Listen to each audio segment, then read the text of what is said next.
The rain battered the streets of Ikoyi as the night dragged on, the rhythmic drumming of water cascading off the roof of the Velvet Lounge, one of Lagos Island's more exclusive but discreet hideouts for the city's upper crust and overworked elite.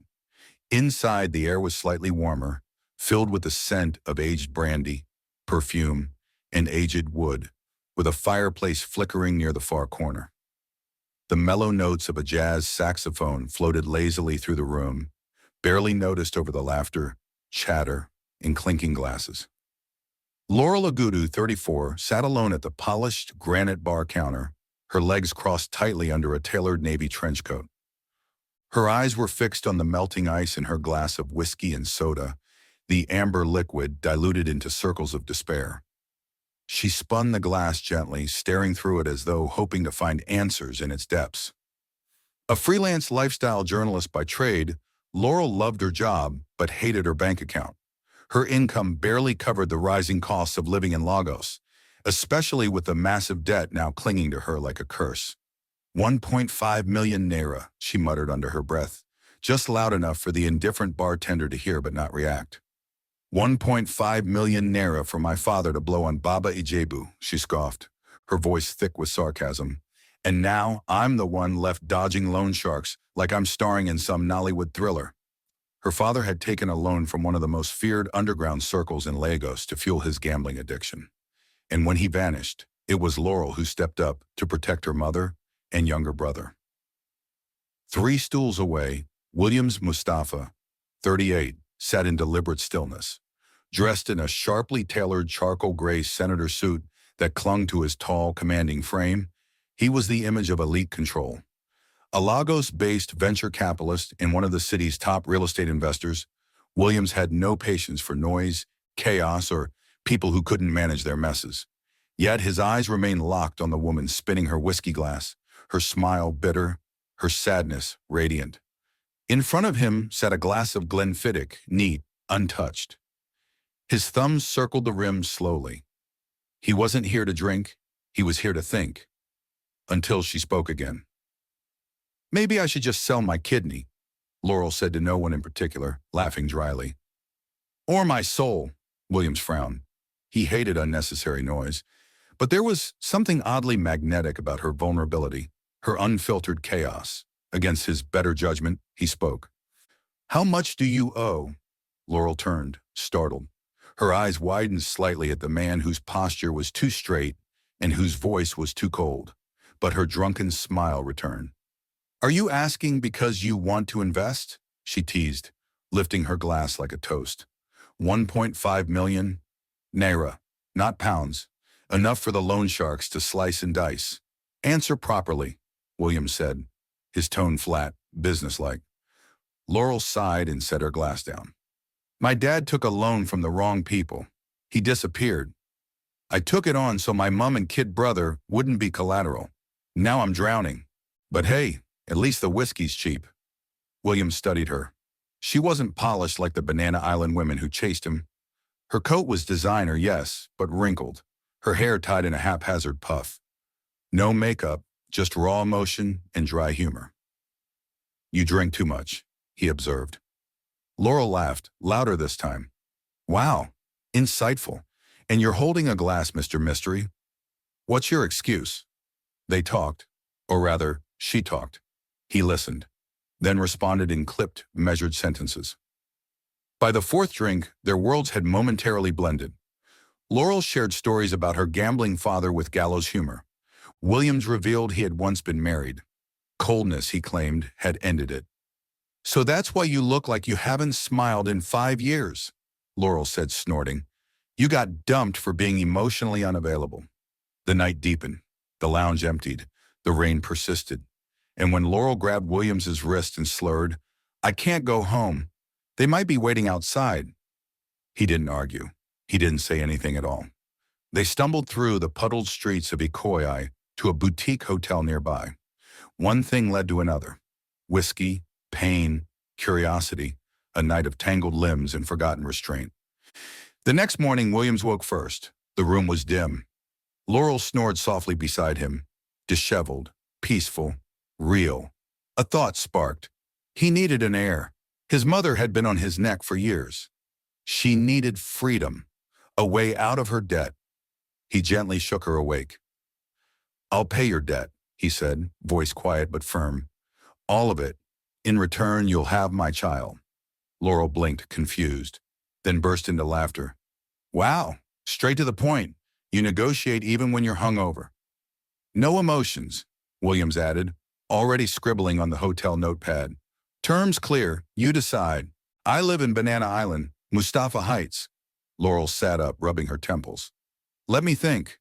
I'm not a baby-making machine. But you know what? Give me 3 days." 3 days later, the loan sharks came knocking at her mother's door. That night, Laurel stood in front of the glass-paneled entrance of Mustapha Heights, her fingers trembling as she pressed the intercom. Williams opened the door, calm as ever. "Decided?" She stepped in, pulled the crumpled contract from her bag, signed it. "One condition," she said, smirking. "Make me laugh, just once. Let's see what happens, Mr. Ice Prince."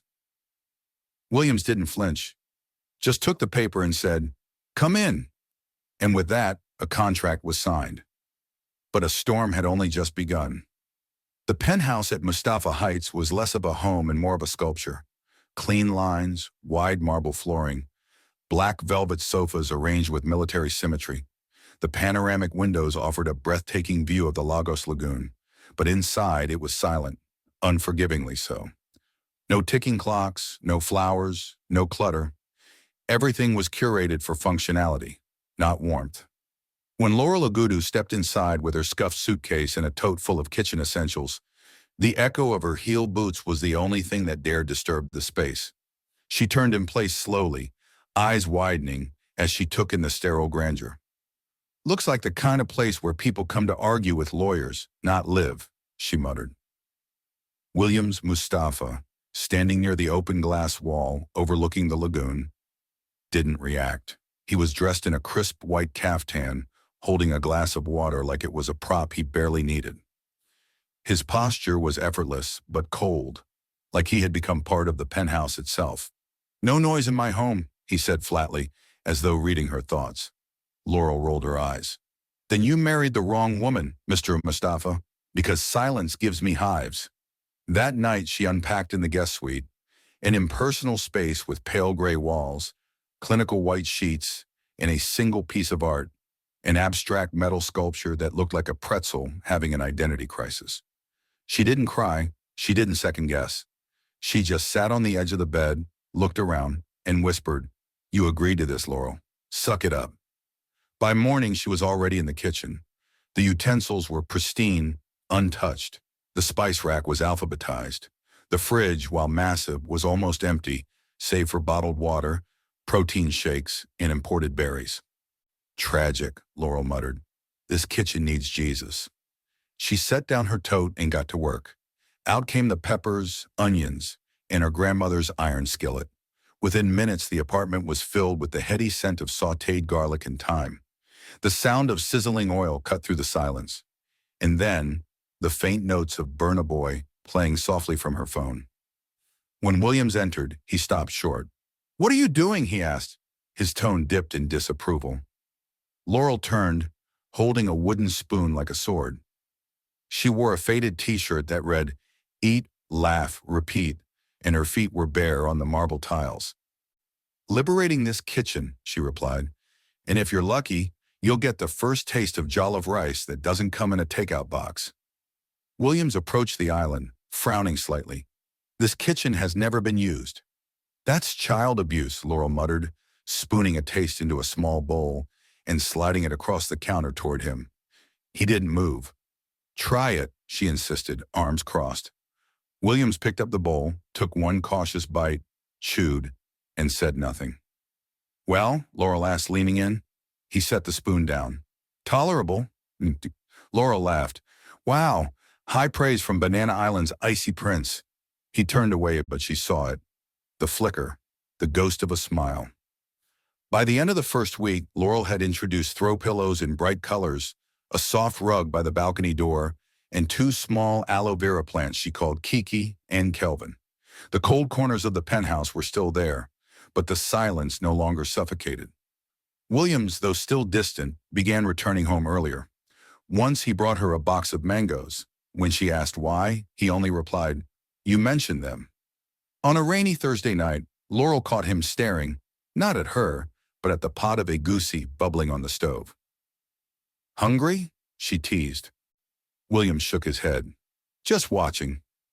"I bet you say that to all your deals." "I don't date my investments." "Good, because this stew is off the market." After dinner, she watched a Nollywood rom-com on the living room TV.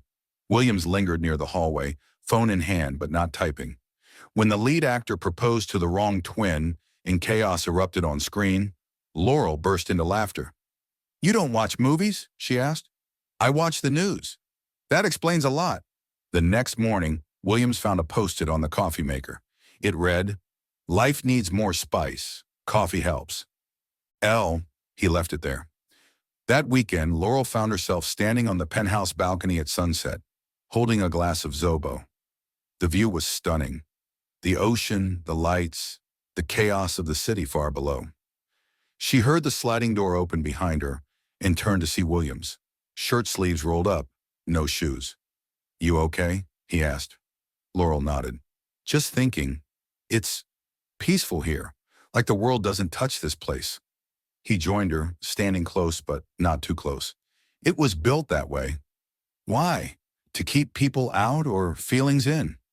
Williams didn't answer, but his eyes softened just a fraction. Later that night, Laurel couldn't sleep. The baby kicked like she was training for the World Cup. She got up, made her way to the kitchen for warm milk, and found Williams already there, pouring himself water. "You too?" she asked. He glanced at her belly. "She keeping you up?" Laurel nodded, rubbing the curve of her stomach. "She's got opinions." There was a pause. Then almost reluctantly, he said, "Can I feel it?" Surprised, Laurel guided his hand. The baby kicked, his palms stilled, his brows furrowed. Then his whole expression shifted. "She's strong," he whispered. "She's mine," Laurel whispered back.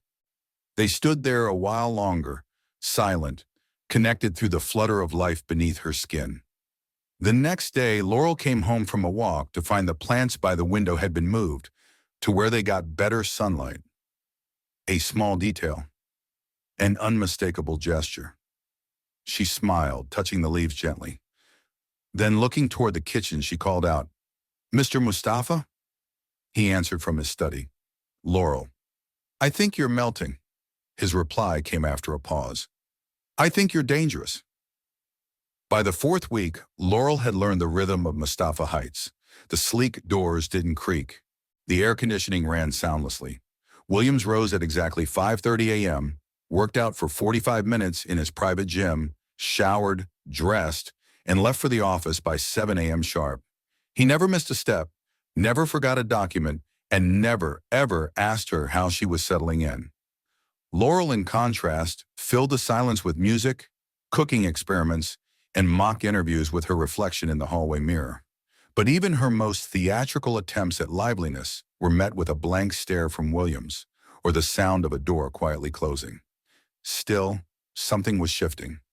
One afternoon, Laurel was curled up on the massive cream sofa with her laptop, finishing an article for a lifestyle magazine about finding warmth in cold spaces, a piece inspired, far too literally, by her current life. She wore a sweatshirt that barely contained her growing baby bump. She had just hit send when she heard the penthouse door open earlier than usual.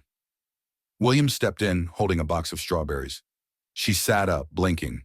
"Strawberries? This isn't your usual cold corporate delivery." He placed the box on the kitchen counter without meeting her gaze. "You mentioned craving them last week." Laurel smiled faintly. "You remembered?" He finally looked at her. "I remember everything." It was the first time his words felt less like a warning and more like a confession. She approached slowly. "Do you want to try one? They're sweet."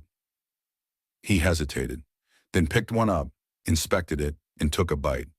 "Acceptable," Laurel burst out laughing. High praise from his coldness. He frowned, but the corner of his lips twitched slightly. "You really don't stop talking, do you?"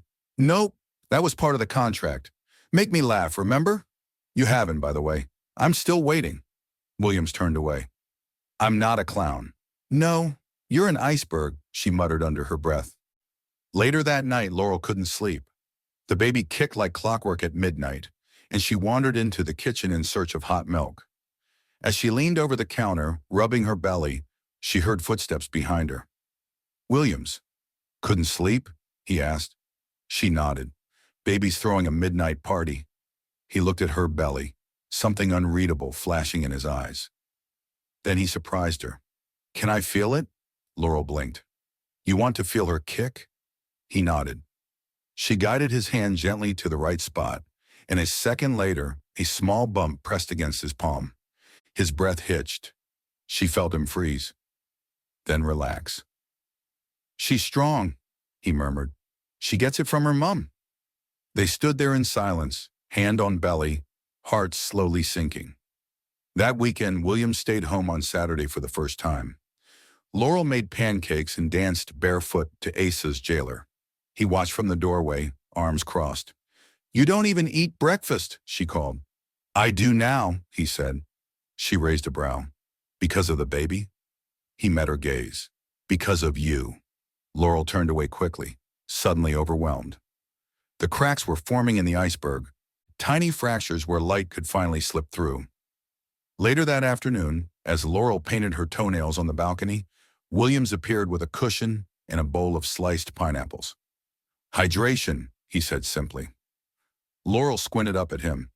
Who are you and what have you done with my emotionally constipated housemate? He almost smiled. The next morning, Laurel found a new throw blanket on the sofa. Emerald green, soft, her favorite color. No note, no comment, but she knew. That night, as she curled beneath it watching reruns of her favorite comedy show, she reached for her phone and texted him a single message. You're not so cold anymore, just slightly frozen. Progress. He didn't reply, but he stood in the hallway, reading it over and over, until his fingers finally hovered over his own screen. Don't expect too much. I'm still learning. And just like that, the first real conversation between them, unsaid but understood, was born. It began with a phone call Laurel never wanted to answer. She was in the kitchen preparing okra soup, the aroma of crayfish and uziza leaves wrapping around the penthouse like a warm embrace. Her phone buzzed. Her mother's number. At first she ignored it, but it buzzed again and again. She wiped her hands on a towel, picked up the call, and heard her mother's trembling voice. Laurel, it's your father. He's gone. The spoon in her hand fell to the tiled floor. Her father, the man who'd broken their family, who disappeared into Lagos's gambling holes without a trace, was dead, shot during a fight in a shady bet house in Oyalegba. No warning, no goodbyes. Laurel sat down slowly, her hand cradling her baby bump, staring at nothing. Williams found her an hour later, still sitting on the kitchen stool, the soup on the stove long forgotten. What happened? He asked, stepping closer. Laurel didn't look up. Her voice was soft, flat. My father died this morning. Williams froze. Of all things he expected, this wasn't one. He took a step forward, then paused. I'm sorry. She gave a half shrug, half smile, and blinked. Funny. I thought I'd feel relieved, but instead, I just feel like a hole opened up inside me. There was a silence that stretched too long. Then Williams moved to her side. It was awkward, almost mechanical, but sincere. He touched her shoulder, just once, lightly, and stayed there. Laurel didn't flinch. She didn't cry. She didn't say anything, but she leaned into that touch ever so slightly. That night, she didn't make dinner. Williams didn't ask why. The penthouse returned to its former silence. Not the comfortable kind that Laurel had learned to tease, but the heavy, echoing kind that reminded her of Mustapha Heights before she arrived. In the following days, Laurel withdrew. She still cooked, still walked barefoot through the living room, still played soft music, but the laughter, the teasing, the stories, they vanished. She had built a shell and locked herself inside. Williams noticed. He'd come home to find his meals served but not shared. He'd hear her footsteps, but not her voice. He'd see her curled up on the sofa, but never look up when he entered. On the fifth day, a box appeared on the dining table. A delivery from a baby store. Tiny socks, pastel onesies, and a book titled Letters to My Daughter Laurel hadn't ordered it. She stared at the box for a long time, her heart aching. She found Williams that evening in the study, his laptop open but untouched. "You bought that?" she asked. He looked up, nodded once. "Why?" Williams leaned back slightly. "Because I thought she might like it. You might like it." Laurel swallowed hard. "She kicked when I opened it." He closed the laptop. "She has good taste." Laurel laughed softly. It was the first real sound she had made in days. "I'm scared, Williams," she confessed. "What if I'm like him? What if I mess her up too?" "You won't," he said instantly. "You're nothing like him." She looked at him, searching. "How do you know?" "Because he ran, and you stayed." It was a simple answer, but it melted something deep inside her. The next morning, Laurel was back in the kitchen. She made a car and pap, left a plate out for him, like always, but this time she waited until he sat down. "I wrote her a letter," she said. Williams paused. "What did it say?" Laurel smiled. "That I want her to grow up laughing and loved, and that her dad—" She stopped herself, then looked up. "The man she'll call Dad is the strongest, coldest, and warmest man I've ever met." Williams said nothing, but he didn't need to. The way he reached out and took her hand said more than any words could. For the first time, the storm inside both of them found calm. And the silence that once haunted the penthouse, it now held room for healing. Laurel Ogudu stood barefoot on the balcony, the early morning sun painting her brown skin in soft gold. Lagos stretched far below, humming with its usual chaos, cars honking, distant voices, and the wind dancing across the lagoon.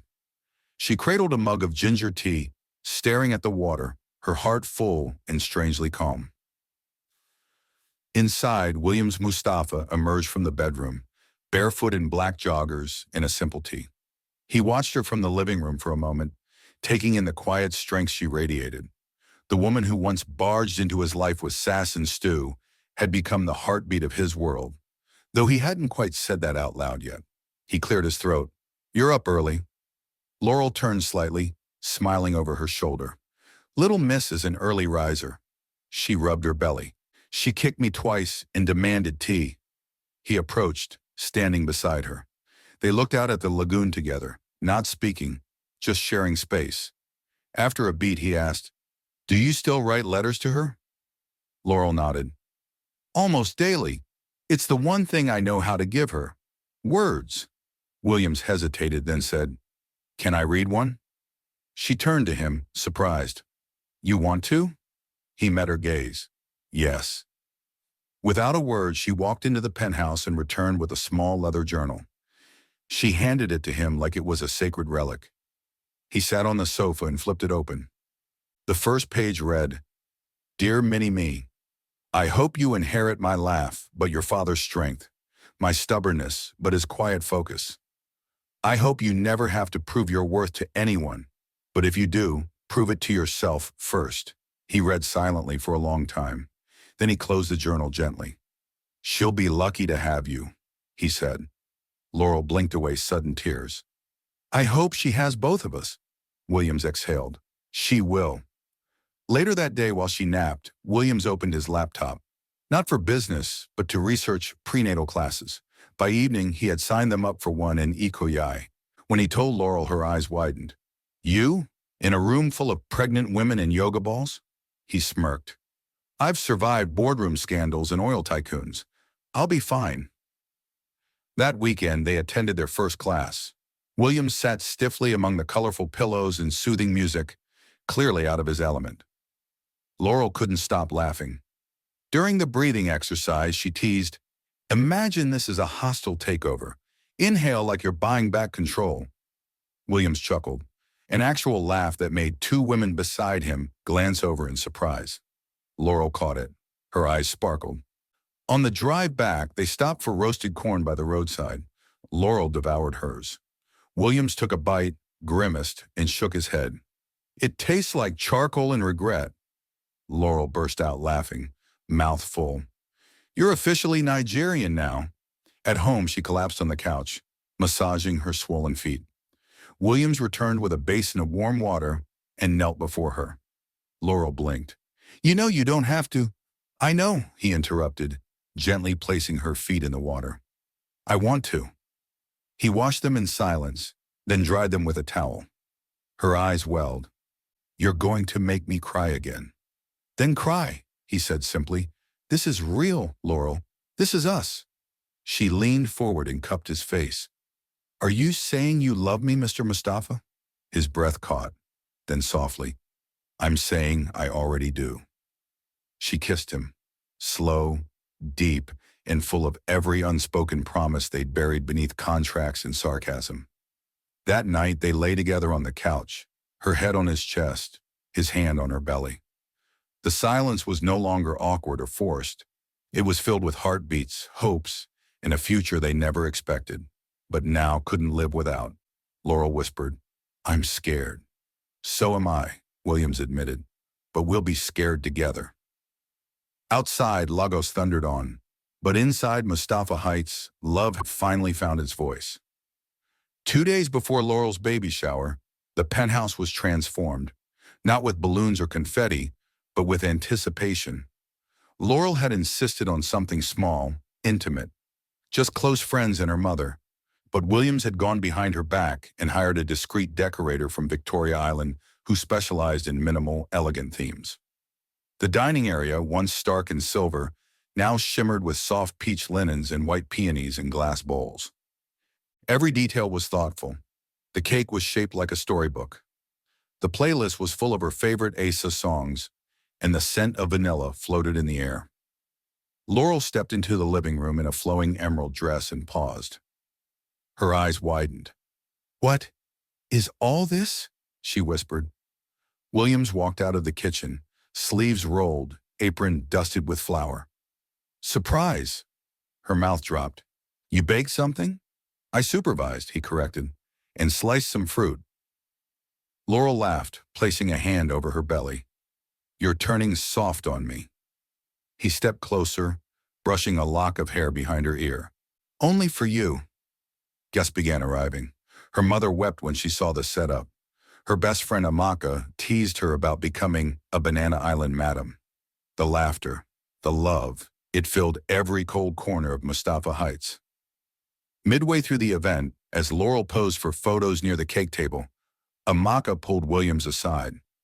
You really care for her, she said, folding her arms. Williams didn't blink. Yes. Then marry her for real. He looked at her. We already are. You know what I mean. Not just papers, not just contracts. Williams said nothing, but that night after the guests left and Laurel was half asleep on the couch, he sat beside her and whispered, Would you marry me again? For real this time? Her eyes fluttered open. Are you proposing in sweatpants? Yes. Laurel smiled. Then yes. Even in boxers, I'd say yes. They got married again on a quiet Sunday morning. No photographers, no media. Just them, her mother, 2 of his cousins, Amaka, and a tiny judge who seemed more interested in the snacks than the ceremony. Laurel wore a cream-lace gown she designed herself. Williams wore a pale ash agbada with silver embroidery. Their vows were short, honest, a blend of laughter and gratitude. I didn't know how to love until you showed me how to laugh, he said. And I didn't know peace, Laurel replied, until your silence stopped feeling lonely. That night, as they danced slowly in the living room, barefoot, her head resting on his chest, he whispered, I want to name her Lyanna. It means to climb. Laurel looked up, smiling. Perfect. She's our climb. The final wall had come down. It started just after 3 a.m. Laurel woke up with a sharp cramp low in her belly. At first she thought it was another false alarm, her body's recent hobby. But when the second pain came, sharper, longer, and closer together, her breath hitched. She sat up slowly, clutching her belly, heart pounding. Williams, she whispered urgently, reaching over to shake him. Williams, I think it's time. He jolted upright instantly, all the sleep draining from his face. Now? Laurel nodded, gripping his arm. Call the hospital. He was already on his feet, grabbing the hospital bag she'd packed weeks ago. Laurel changed into her maternity dress, breathing through each contraction while Williams fumbled for the car keys. On the drive to Lagoon Care Hospital in Ikoyi, Laurel gritted her teeth, groaning as each contraction crashed through her like a wave. Williams gripped the steering wheel with white knuckles, glancing at her every few seconds. You okay? He asked for the third time. She shot him a death glare. If you ask me that again, I'll throw my shoe at you. At the hospital, nurses quickly wheeled her into the labor ward while Williams signed forms and answered calls. He wasn't used to being this helpless. His whole life had been about control, precision, logic. But now none of that mattered. Laurel screamed once, loudly, and he dropped his pen. 3 hours passed. Williams paced outside the room, tension crawling up his spine. Then came the sound. A cry. Sharp, new, alive. A nurse emerged seconds later, smiling. Congratulations, sir. It's a baby girl. He rushed inside and found Laurel, exhausted but glowing, holding a tiny pink-faced bundle wrapped in soft cloth. Her curls were dark, her fists tiny and bald. She's here, Laurel whispered, eyes brimming with tears. William sat beside her, wordless as he gazed at his daughter. I've never seen anything so small, he murmured. And yet she's already got you wrapped around her finger, Laurel said with a tired smile. He reached out, his hand trembling as he touched the baby's cheek. Lyanna. Laurel nodded. Our little climb. They spent the rest of the night in a daze watching her sleep, feeding her formula, taking turns holding her. At one point, Williams fell asleep sitting upright in a chair, Lyanna resting on his chest. The nurses took a photo. Laurel would later frame it. Back at Mustapha Heights, 3 days later, the penthouse had changed again. It now had a bassinet in the living room, baby bottles in the kitchen, and lullabies playing softly through hidden speakers. One night, Laurel walked into the kitchen to find Williams swaying from side to side with Lyanna in his arms, humming a tune she didn't recognize. You're dancing, she whispered, leaning on the doorframe. I'm surviving, he replied. She hates silence. She's your daughter, then? They both laughed. Later, Laurel curled up on the sofa while Williams rocked Lyanna to sleep. I thought I knew what love was, he said quietly. But it's this. You, her, everything else before this feels like fiction. Laurel didn't reply. She just reached out, and they sat there, hands intertwined, hearts full. The ice was not only melted, it had turned to warmth. It took only a week for Laurel to realize that motherhood didn't come with a manual. One minute, Lyanna was sleeping soundly. The next, she was wailing like she had been betrayed by the universe. Feeding schedules blurred with nap time. Nights became a confusing mix of lullabies and whispered prayers. Yet, in the chaos, Laurel found a rhythm, a new normal.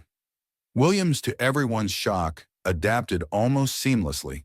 He still woke up at 5:30 a.m., but now his mornings began with changing diapers and warming bottles instead of investment calls. The Mustapha Heights penthouse, once cold and still, now echoed with soft cries, baby coos, and the occasional crash of Laurel knocking over toys while pacing with Lyanna in her arms. Every corner of the home held signs of life. A burp cloth draped over a kitchen chair, a pacifier in Williams's suit pocket, baby socks in the laundry basket next to cufflinks. One morning, while Laurel was folding laundry on the couch, Williams stepped out of the bedroom in a full three-piece suit, holding Lyanna on his shoulder like she was part of the outfit. I don't know whether to swoon or laugh, Laurel said, watching him gently pat their daughter's back. She was fussy, he replied. She prefers this shoulder. You know she has you trained, right? Williams arched a brow. You're the one who said she takes after you. Laurel smiled, then paused. Thank you for being this, for being present. He looked at her, eyes warm. You and Lyanna are my only meetings that matter now. They shared breakfast together, pap for Laurel, fruit and toast for Williams, and a bottle for Lyanna. Laurel found herself humming between bites. Peace had never tasted so ordinary and so perfect. That afternoon, Amaka visited, bringing baby toys and gossip. "Banana Island suits you," she teased Laurel. "And look at Mr. Mustapha, Father of the Year." Williams simply nodded from where he was sitting, gently rocking Lyanna's bassinet with one hand while reviewing reports on his tablet with the other. "He's a changed man," Laurel said proudly. After Amaka left, Laurel stood at the floor-to-ceiling windows, holding Lyanna against her chest. The sunset was brilliant, streaking the Lagos sky with orange and purple. "She'll grow up here," she said softly, "in this home, with love." Williams came to her side, with more than love, with stability, with two parents who fought their way to peace. Laurel rested her head against his shoulder. "That's our new normal." He kissed her hair. "And I wouldn't change a thing." As Lyanna gurgled between them, eyes wide and curious, Laurel smiled. "We made a home, Williams." And for once he didn't need to reply. His hand found hers. And that was answer enough. It was a Monday afternoon when the past came knocking, quite literally. Laurel had just rocked Lyanna to sleep after a fussy hour of coos and wriggling. She placed her gently into the bassinet and tiptoed into the kitchen to grab a slice of plantain bread. The penthouse was quiet, save for the soft lullaby playing on repeat. Then came the buzz of the intercom. She pressed the button. "Yes?" A crisp, unfamiliar voice crackled through. "Good afternoon. I'm looking for Williams Mustapha. My name is Moreo Adebayo." The name rang like a dropped glass in Laurel's ears. She knew it, had heard it once in passing, maybe twice in hushed tones. Williams's ex. She froze. A moment later, Williams stepped out of his office, tie loosened, brow furrowed. "What's wrong?" Laurel turned slowly. "Someone's downstairs. Moreo." Williams stiffened. It was the first time she'd ever seen his composure crack without a word being spoken. He stepped forward, pressed the security panel, and after a pause, gave clearance. Laurel folded her arms. "Do I get a warning? A backstory?" "She was important," he admitted. "Years ago. She left, for New York. I haven't seen her since." Before Laurel could respond, the elevator chimed, the doors opened, and there she was. Moreo Adebayo, poised in a cream silk blouse and designer trousers, her hair pulled into a neat bun. She was striking, like someone carved from ambition. "Williams," she said, stepping in without waiting to be invited. Laurel's eyes narrowed. "Moreo," Williams greeted, his voice even. Moreo's gaze shifted to Laurel. "And you must be—" Laurel, his wife. There was the briefest flicker in Moreo's eyes, surprise, maybe even something colder. "I see. I didn't expect that." "You expected him to be alone?" Laurel asked coolly. Williams cleared his throat. "What do you want, Moreo?" She turned back to him. "I came to say goodbye. I'm moving back to Nigeria permanently, but I needed to see you one last time." "Closure." "Closure," Laurel echoed. "You came here for closure after disappearing for years." "I didn't come to stir anything," Moreo said, glancing at Lyanna's sleeping form in the bassinet. "I didn't know you had a child." Williams stepped forward, his posture protective. "We're a family now." Moreo's lips twitched. "Good. You look happy," Laurel interjected. "We are." There was a silence. Then Moreo gave a small nod. "That's all I needed. I wish you both well." As she turned and walked back into the elevator, Laurel remained still, her hand on the edge of the bassinet. The moment the doors closed, she looked at Williams. "Anything else I should know?" "No," he said quietly. "She left me, for a bigger dream. But I stopped dreaming about her a long time ago." Laurel exhaled and walked into his arms. "She saw what I see every day now. You don't just build wealth, Williams. You build something solid. And that scares people who don't know how to stay." He pressed his lips to her temple. "You stayed. I always will." And as the past vanished down the elevator shaft, the present held tight. Stronger than any ghost. The sun was beginning to rise over Lagos, casting soft streaks of pink and amber across the glass windows of Mustapha Heights. Laurel stood on the balcony, Lyanna snug in her arms, wrapped in a cozy peach blanket. The world below was waking, but inside their home, peace reigned.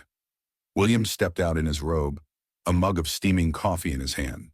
He paused at the threshold, watching his wife and daughter bathed in the morning light. "She's so calm," he said, approaching slowly. "She gets that from you," Laurel replied without turning. "Well, the calm. The dimples are mine." He chuckled and wrapped an arm around her waist. They stood there, a family framed in silence. Later that day, they attended Laurel's father's memorial. It had been 6 months since his passing, and the family decided to mark it with a quiet ceremony at the church he once adored. Laurel wore a cream-lace dress and carried Lyanna close. William stood tall beside her, his presence silent but anchoring. During the service, Laurel gave a short tribute. She spoke not of loss, but of continuation, how her father's strength now lived in his granddaughter's fists, in her laughter, in her growing determination. After the final hymn, Williams whispered in her ear, "You make everything beautiful, even grief." Back home that evening, the penthouse was lit softly with candles. Laurel had placed photos from their journey, moments frozen in time. The day she moved in, their courthouse wedding, Williams holding Lyanna for the first time. As they shared dinner, plantain porridge and grilled prawns, Laurel looked across the table. "I was thinking," she began. Williams looked up, amused. "That usually means trouble." She rolled her eyes. "I want to start writing again. Not just letters to Lyanna, but something bigger. A memoir, maybe. Our story." Williams raised a brow. "Drunken deals and all?" Laurel laughed. "Especially the drunken deals." He leaned back. "Then write it. Every page. I'll be your first reader." That night, after Lyanna had been tucked in and the lights dimmed, Laurel opened her laptop. The screen glowed as she typed the first words. "Once I agreed to marry a stranger in a bar. I thought I was losing everything, but I was really about to find everything that mattered." Williams leaned over her shoulder, read the line, and nodded. "Perfect beginning," he whispered. And as the lights of Banana Island flickered outside, the story continued, no longer theirs alone, but one they were ready to share. Because love had come full circle. The first birthday party of Lyanna Mustapha wasn't loud, but it was luminous. Sunlight spilled into the manicured garden of their new family home in Victoria Island, where a white marquee stood surrounded by soft pastel balloons and rows of handmade cupcakes. Close friends, family, and a few of Laurel's former colleagues mingled over glasses of Zobo and sparkling wine. Laurel wore a pale lilac dress, her hair swept into curls. Williams, dashing in a white linen shirt and cream trousers, held Lyanna in his arms, her puffy dress almost swallowing her tiny frame. She had her mother's eyes and her father's quiet intensity. As guests sang a soft, jazzy version of Happy Birthday, Lyanna clapped her tiny hands and let out a squeal that made everyone laugh. Laurel leaned in close to Williams. "She's going to be a force." "She already is," he replied, his voice filled with pride. After the cake, Amaka pulled Laurel aside. "You did it," she said. "From heartbreak and chaos to this, a family, a book, a life." Laurel smiled, her eyes warm. "I didn't do it alone." Back inside, Laurel glanced at her desk, the manuscript nearly finished. Drunken Deals in Lagos, How I Married a Stranger and Found My Forever. The pages were filled with pain, joy, redemption, and love. Their story. Now the world would know it too. That night, after guests had gone and Lyanna slept soundly in her crib, Williams wrapped his arms around Laurel in the quiet of their candlelit living room. "Happy birthday to our little girl," he said. "And to us," she whispered, "the real us." Outside, the moon rose over the Lagos skyline, steady and golden.